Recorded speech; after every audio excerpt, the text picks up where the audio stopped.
నిన్న ముస్నూరు నుంచి వచ్చారు. ఇప్పుడు ప్రజెంట్ గుడివాడ ఏరియాలో మేపుతున్నారు వీటన్నిటిని. నీళ్ళున్న దగ్గరలో మకాన్ పెట్టుకొని వాటన్నిటిని మేపుతూ ఉంటారు.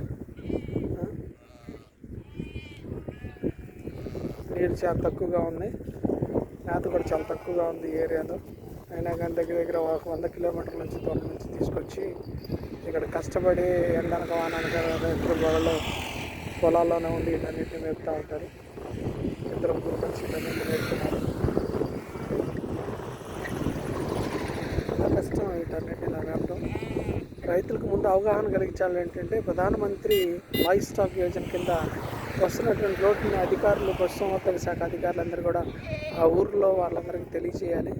వీళ్ళందరికీ లోన్లు రావడం కోసం ప్రయత్నం చేయాలి.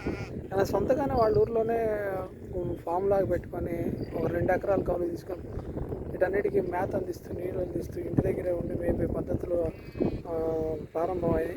ఈ విషయం అందరూ కూడా తెలియచేయాలి. పశుసంవర్ధక శాఖ వాళ్ళందరూ కూడా